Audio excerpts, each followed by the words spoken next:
지금 사우디아라비아에서 벌어진 이 이야기에 전 세계가 경악에 빠졌습니다. 섭씨 53도의 폭염에 하루 평균 200명의 사람들이 사망했고 총 1,300명 정도의 사람들이 목숨을 잃은 것으로 전해지고 있죠. 지금까지 세계의 의학사회에서 전례 없는 참사였다고 전문가들은 이야기한다고 합니다. 세계보건기구 WHO는 전 세계 최고 의료진들을 파견했지만 그 현장에서 벌어진 이야기는 상식을 뒤집었다고 하는데요. 도대체 무슨 일이 벌어진 걸까요? 영상을 보기 전 구독과 좋아요 눌러주시면 영상을 제작하는 데 있어 큰 힘이 됩니다. 저는 하난 알카타니입니다. 사우디 국영방송에서 의료 전문 기자로 일하고 있어요. 유럽에서 의학 박사 학위를 받고 돌아온 뒤로 줄곧 서구 의학만이 진정한 과학이라고 믿어왔습니다. 그런데 2024년 7월 메카에서 끔찍한 일이 벌어졌어요. 기온이 52도까지 치솟으면서 하루에만 1,300명이 넘는 순례자들이 열사병으로 쓰러진 겁니다. 저는 현장에서 긴급 생방송을 진행하고 있었죠. 병원 앞은 그야말로 아수라장이었어요. 구급차 사이렌 소리가 끊이지 않았고 의료진들은 뛰어다니느라 정신이 없었습니다. 환자들은 들것에 실려와서는 의식을 잃은 채 축 늘어져 있었어요. 어떤 환자는 입술이 바싹 말라 있었고 또 다른 환자는 계속 헛소리를 중얼거리고 있었습니다. 카메라 앞에서 저는 단호하게 말했습니다. 이런 응급 상황에서는 과학적인 서구 의학만이 유일한 해답이다. 체온을 빠르게 낮추는 의료 장비와 정밀한 수액 치료, 그리고 축적된 임상 데이터를 바탕으로 한 치료법만이 이 위기를 해결할 수 있다고 확신했거든요. 그런데 방송 중에 충격적인 소식이 들어왔어요. 세계보건기구에서 각국의 의료진 파견을 요청했는데 그 명단에 한국이 포함되어 있다는 거였습니다. 더 놀라운 건 한국에서 한의학팀까지 보낸다는 소식이었죠. 저는 참을 수 없었어요. 생방송에서 즉석으로 말했습니다. 이런 긴급한 상황에서 침이나 놓겠다는 건지 정말 이해할 수 없다고 말이에요. 52도 폭염에 쓰러진 환자들에게 필요한 건 정밀한 의료 장비와 과학적 치료법이지 몇백 년 전 미신적인 치료법이 아니라고 강하게 비판했어요.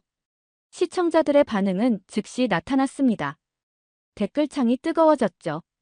어떤 사람들은 제 말에 동조했지만 일부는 너무 성급한 판단이라며 반박하기도 했어요. 하지만 저는 확신했습니다. 사실 5년 전 할머니를 잃었던 그 아픈 기억 때문이었어요. 할머니는 전통 치료법만 고집하시다가 현대의학 치료를 너무 늦게 받으셨거든요. 그 때문에 돌아가셨다고 생각해왔습니다. 그래서 더욱 전통의학에 대해 부정적이었죠. 방송이 끝난 후에도 저는 계속 생각했어요. 한국팀이 도착하면 분명히 실패할 거라고, 그리고 그 실패를 제가 직접 카메라에 담아서 전 세계에 보여주겠다고 다짐했습니다. 편집장도 저에게 말했어요. 이번 한국팀 취재는 하나니 맡아서 끝까지 지켜보라고 말이죠. 저는 내심 기대했습니다. 이번 기회에 전통의학의 한계를 명확히 보여줄 수 있겠다고 생각했거든요. 이틀 후 한국팀이 도착했습니다. 저는 공항에서부터 그들을 쫓아다니며 취재했어요. 한의학팀과 삼성의료진이 함께 온 모습을 보고 더욱 황당했습니다. 짐을 내리는 모습부터가 이상했어요. 다른 나라 의료팀들은 최신 의료 장비들을 가져왔는데 한국팀은 작은 나무 상자들과 알 수 없는 기계들을 들고 왔거든요. 저는 카메라를 돌리며 말했습니다. 도대체 저 상자 안에 뭐가 들어있는지 궁금하다고 말이에요. 병원에 도착한 한국팀을 보고 더욱 어이없었습니다. 한의사 김 교수라는 분이 팀장이었는데 첫 인사부터 제 신경을 건드렸어요.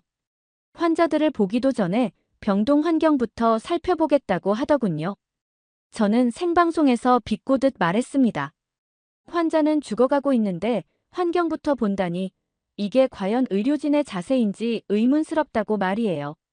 시청자들도 댓글로 저와 같은 생각이라고 동조해 주었습니다. 더 기가 막힌 일이 벌어졌어요. 한국팀이 치료에 바로 나서지 않고 뭔가를 설치하기 시작한 겁니다.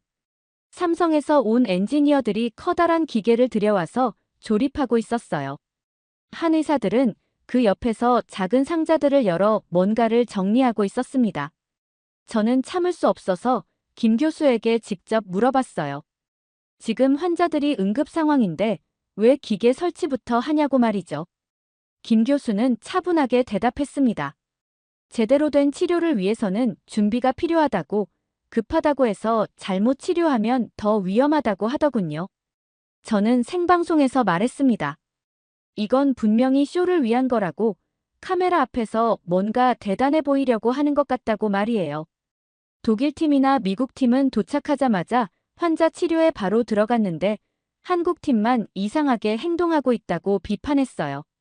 사실 속으로는 한국 팀이 실패하기를 바라고 있었습니다. 그래야 제 주장이 맞다는 걸 증명할 수 있으니까요. 할머니 일 때문에 생긴 트라우마가 저를 더욱 완고하게 만들고 있었던 것 같아요. 한국팀 설치 작업은 하루 종일 계속됐습니다. 저는 그 모습을 지켜보며 계속 의문을 품었어요. 도대체 저들이 뭘 하려는 건지, 정말 환자를 살릴 수 있을지 말이죠. 사흘째가 되자 충격적인 상황이 벌어졌습니다. 독일 팀과 미국 팀의 치료 성과가 기대에 못 미치고 있었어요.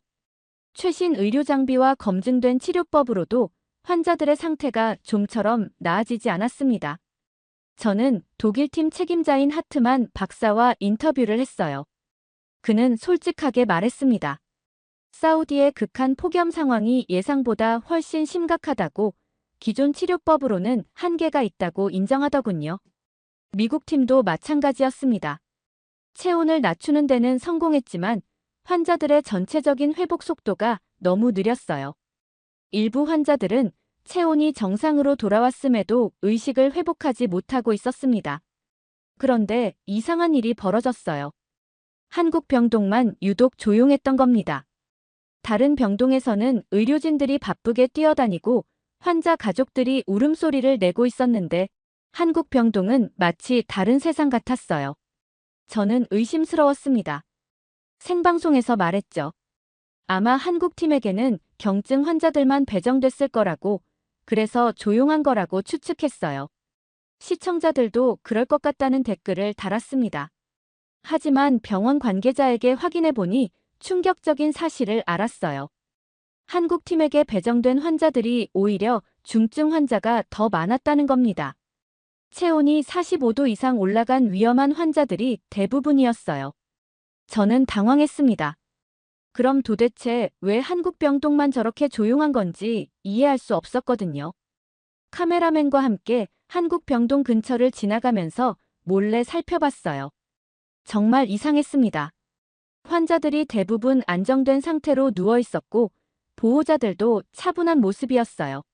한 의사들은 환자 곁에 앉아서 뭔가 이야기를 나누고 있었고 삼성 기계에서는 희미한 소리만 나고 있었습니다. 저는 생방송에서 말했어요. 뭔가 석연치 않다고, 분명히 다른 이유가 있을 거라고 말이죠. 하지만 속으로는 불안했습니다. 설마 정말로 한국팀이 뭔가 다른 방법을 쓰고 있는 건 아닐까 하는 생각이 들기 시작했거든요. 그날 밤, 저는 잠을 이루지 못했습니다. 우리는 실패했는데 왜 저기는 조용한지 그 의문이 머릿속을 떠나지 않았어요. 참을 수 없었습니다. 저는 다음 날 새벽 카메라맨과 함께 한국 병동에 몰래 들어가기로 했어요. 진실을 확인해야겠다고 생각했거든요. 새벽 5시경, 병동이 가장 조용할 때를 노려서 들어갔습니다. 복도를 조심스럽게 걸어가는데 정말 놀라운 광경이 펼쳐졌어요. 환자실 안을 들여다보니 침대 곁에 이상한 기계가 놓여 있었습니다. 삼성에서 가져온 냉각 시스템이었는데 환자의 몸 여러 부위에 작은 패드들이 붙어 있었어요. 그런데 그 패드들이 놓인 위치가 묘했습니다. 한 의사가 침을 놓는 바로 그 자리에 냉각 패드가 정확히 붙어 있었거든요. 손목, 목, 이마, 발목의 특정 지점들 말이에요. 마치 경혈점이라고 부르는 그 자리들과 완전히 일치했습니다. 더 놀라운 건 모니터였어요. 환자의 체온이 실시간으로 표시되고 있었는데 단순히 전체 체온만이 아니라 몸의 각 부위별 온도까지 세밀하게 측정하고 있었습니다. 그리고 그 온도들이 서서히 안정되어 가고 있었어요. 저는 숨을 죽이고 지켜봤습니다. 한의사 김 교수가 환자의 맥을 짚더니 삼성 엔지니어에게 뭔가 지시했어요. 그러자 냉각 시스템이 미세하게 조정됐고 환자의 체온이 더욱 안정적으로 변했습니다. 그런데 정말 감동적인 장면을 목격했어요. 김 교수가 환자의 손을 잡고 천천히 말을 걸고 있었습니다. 환자는 의식이 없는 상태였지만 김 교수는 마치 깨어있는 사람과 대화하듯 이야기하고 있었어요. 갑자기 할머니 생각이 났습니다. 할머니도 아프실 때 늘 누군가 손을 잡아주기를 원하셨는데 저는 바빠서 제대로 곁에 있어드리지 못했거든요. 병원에서는 기계만 삐삐거리고 있었고 아무도 할머니와 진정으로 소통하려 하지 않았어요. 저는 가슴이 뭉클해졌습니다. 이 모습이 기술만으로는 설명되지 않는 뭔가가 있다는 걸 보여주고 있었거든요. 첨단 냉각 시스템과 전통 한의학이 이렇게 조화를 이룰 수 있다는 게 신기했어요. 몰래 촬영한 영상을 보면서 저는 혼란스러웠습니다. 제가 그동안 믿어왔던 생각들이 흔들리기 시작했거든요. 과연 서구 의학만이 정답일까? 전통 의학에도 분명한 가치가 있는 건 아닐까 하는 의문이 들었습니다. 그런데 5일째 되는 날, 정말 큰일이 벌어졌습니다. 사우디 왕실의 친왕자가 열사병으로 쓰러져서 병원에 실려온 겁니다. 상황이 너무 심각해서 병원 전체가 발칵 뒤집혔어요. 친왕자의 체온이 무려 49도까지 올라갔습니다. 의식은 완전히 잃은 상태였고 맥박도 불규칙했어요. 왕실에서는 최고의 의료진에게 치료를 맡겨달라고 요청했고 당연히 독일팀이 선택됐습니다. 저는 이 모든 과정을 생중계하고 있었어요. 하트만 박사가 팀을 이끌고 친왕자 치료에 들어갔습니다. 최신 냉각 장비와 각종 의료기기들이 동원됐죠. 온 나라가 숨을 죽이고 지켜보고 있었어요. 병실 안은 정말 긴박했습니다. 의료진들이 바쁘게 움직이고 있었고 각종 기계들에서 경고음이 계속 울렸어요. 독일팀은 정말 최선을 다했습니다. 체온을 낮추기 위해 온갖 방법을 동원했거든요. 하지만 시간이 지날수록 상황은 나빠졌습니다. 체온은 좀처럼 내려가지 않았고 친왕자의 상태는 계속 위험했어요. 하트만 박사의 표정도 점점 어두워졌습니다.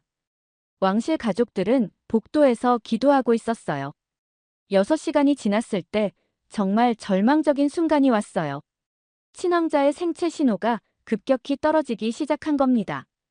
하트만 박사는 더 이상 손 쓸 방법이 없다고 고백했어요. 저는 이 모습을 생방송으로 전하면서 가슴이 무거웠습니다. 바로 그때 병원장이 나타났습니다. 그리고 놀라운 제안을 했어요. 한국팀에게 도움을 요청해보자고 말입니다. 하트만 박사는 처음에는 거부했지만 친왕자의 생명이 위급한 상황에서 결국 동의할 수밖에 없었어요. 저는 생방송 앞에서 심각한 딜레마에 빠졌습니다. 지금까지 한국팀을 비판해왔는데 이 상황을 어떻게 보도해야 할지 고민됐거든요. 시청자들도 댓글로 궁금해하고 있었어요. 어떤 분들은 한국팀에게 기회를 줘보자고 했고 또 어떤 분들은 여전히 의구심을 표했습니다.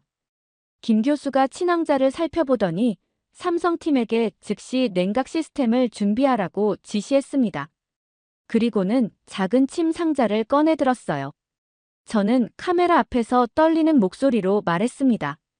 과연 이 방법이 통할지, 정말 기적이 일어날 수 있을지 모르겠다고 말이죠. 친왕자의 온 가족이 병실 밖에서 기다리고 있었어요. 왕실 사람들의 간절한 표정을 보니 제 개인적인 편견 따위는 중요하지 않다는 생각이 들었습니다. 지금 중요한 건 한 사람의 생명이었거든요. 김 교수가 침을 놓기 시작했고 동시에 삼성 냉각 시스템이 가동됐습니다. 온 나라가 이 순간을 지켜보고 있었어요. 저도 숨을 죽이고 모니터를 바라봤습니다. 과연 어떤 결과가 나올지 정말 두근두근했어요. 정말 믿기 어려운 일이 벌어졌습니다. 김 교수가 침을 놓기 시작한 지 불과 10분 만에 친왕자의 체온이 변화하기 시작한 겁니다. 49도에서 천천히 내려가더니 30분 후에는 42도까지 떨어졌어요. 저는 생방송에서 실시간으로 이 모든 과정을 중계했습니다. 목소리가 떨릴 정도로 놀라웠거든요. 모니터 수치들이 하나씩 안정되어 가는 모습을 보며 정말 기적을 목격하고 있다는 생각이 들었어요. 삼성 냉각 시스템에서는 희미한 윙윙거리는 소리만 났습니다. 다른 기계들처럼 시끄럽지 않았어요. 마치 조용한 바람이 부는 것 같았습니다. 병실 안의 분위기도 차분했어요. 아까까지 긴박했던 상황과는 완전히 달랐습니다. 김 교수는 계속해서 친왕자의 맥을 짚고 있었습니다. 그러면서 삼성 엔지니어에게 미세한 조정을 지시했어요.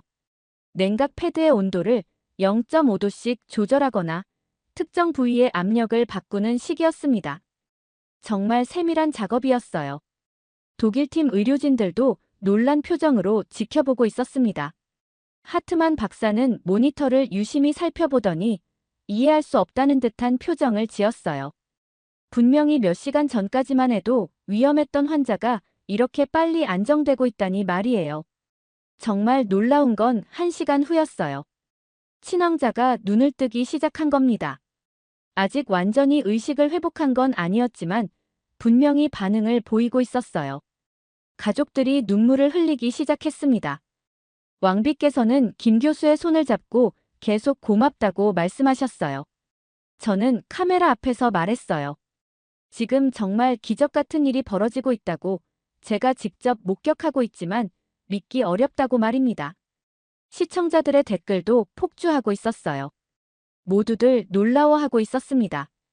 한국팀에 대한 댓글들도 완전히 바뀌어 있었어요. 3시간이 지났을 때 친왕자가 완전히 의식을 회복했습니다. 체온도 37.5도로 정상에 가까워졌어요. 혈압과 맥박도 모두 안정됐습니다. 6시간 전만 해도 죽음의 문턱에 있던 사람이 이렇게 빠르게 회복된다는 게 정말 신기했어요. 김 교수가 친왕자에게 말했습니다. 이제 괜찮다고 며칠 더 안정을 취하면 완전히 회복될 거라고 했어요. 친왕자는 고개를 끄덕이며 고맙다고 인사했습니다. 목소리도 또렷했어요. 정말 기적이었습니다.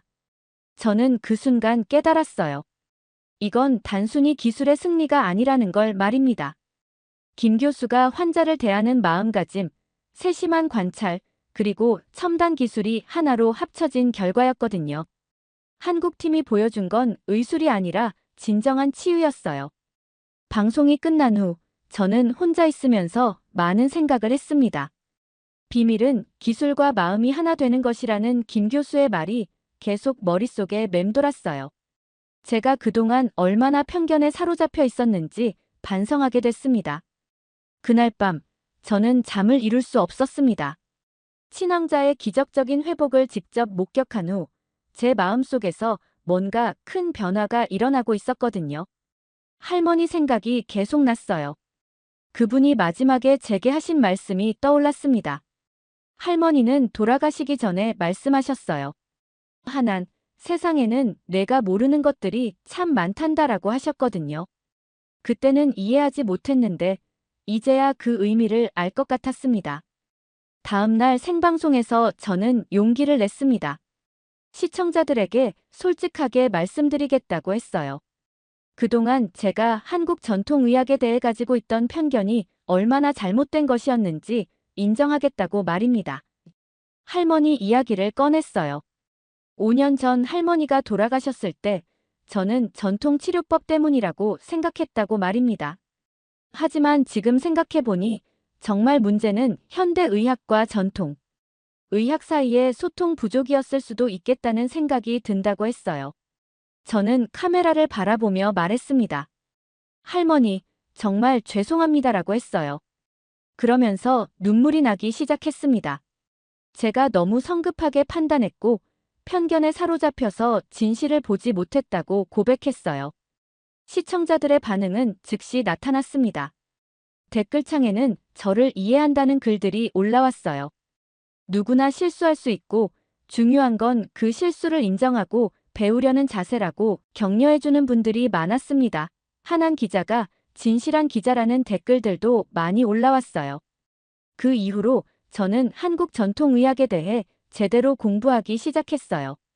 김 교수에게 직접 물어보기도 하고 관련 자료들을 찾아 읽었습니다. 경혈이라는 것이 단순한 미신이 아니라 수천 년간 축적된 경험과 지혜라는 걸 알게 됐어요. 더 놀라운 건 삼성의 냉각 시스템이었습니다. 단순히 차갑게 만드는 기계가 아니라 인체의 경혈점과 혈액순환을 고려해서 정밀하게 설계된 첨단 기술이었거든요. 동양의 전통 지혜와 현대 과학 기술이 완벽하게 융합된 결과물이었어요. 김 교수와 인터뷰를 하면서 더 많은 걸 배웠습니다. 한국에서는 이미 오래전부터 전통의학과 현대의학을 함께 연구해왔다고 하더군요.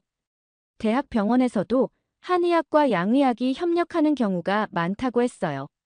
저는 생방송에서 말했습니다. 앞으로는 동서의학의 융합에 대해 더 깊이 있게 취재하겠다고, 편견 없이 진실만을 전달하겠다고 다짐했어요. 시청자들도 저의 변화를 응원해 주셨습니다. 김 교수가 저에게 말해준 것이 있어요. 기술은 복사할 수 있지만 마음은 전수해야 한다고 하더군요. 진정한 치료는 기계가 하는 게 아니라 사람이 하는 거라고, 환자를 진심으로 걱정하는 마음이 가장 중요하다고 가르쳐 주셨어요. 그 말을 듣고 저는 정말 많은 걸 깨달았습니다. 의학이 발전할수록 인간적인 따뜻함이 더 중요해진다는 걸 말이에요.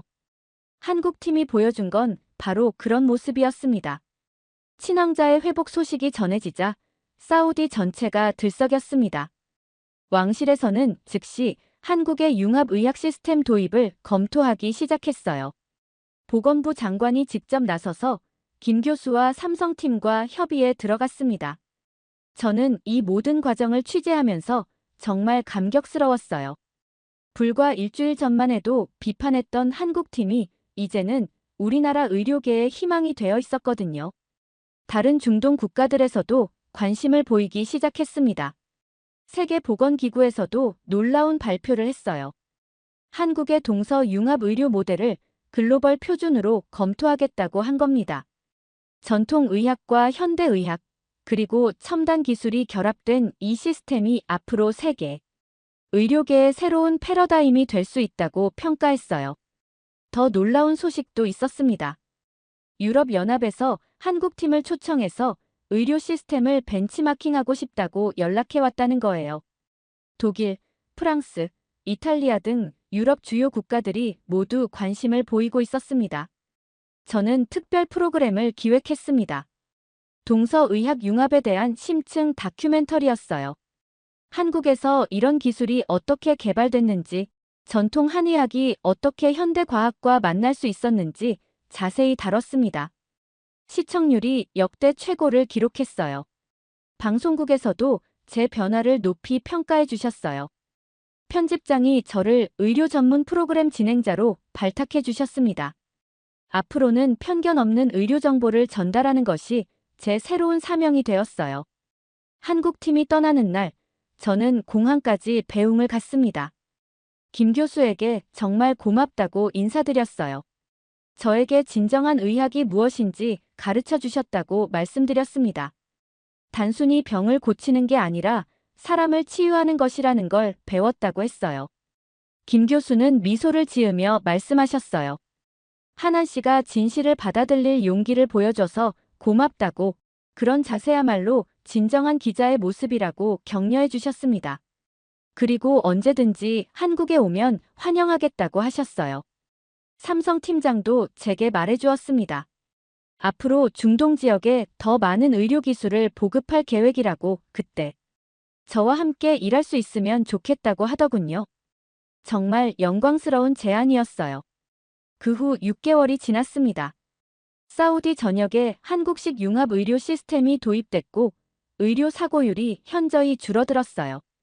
환자들의 만족도도 크게 향상됐습니다. 다른 아랍 국가들도 잇따라 도입을 결정했어요. 저는 지금 중동 지역 의료 교류 전문 기자로 활동하고 있어요. 한국뿐만 아니라 다양한 나라의 의료기술과 전통을 소개하는 일을 하고 있습니다. 편견을 버리고 진실을 받아들일 때 진정한 치유가 시작된다는 걸 항상 마음에 새기고 있어요. 할머니께서 하늘에서 지켜보고 계신다면 제가 이제야 제대로 된 길을 찾았다고 기뻐하실 것 같습니다. 앞으로도 진실만을 전달하는 기자가 되겠다고 다짐합니다. 한국이 보여준 그 따뜻한 마음을 세상에 널리 알리는 것이 제 새로운 꿈이에요. 이번 사연은 여기까지입니다. 오늘 사연은 어떠셨나요? 오늘의 사연이 마음에 드셨다면 좋아요 한번 부탁드립니다. 여러분의 좋아요와 구독은 영상을 만드는데 큰 힘이 됩니다. 긴 영상 시청해주셔서 감사합니다. 오늘도 행복이 넘치는 하루 되세요.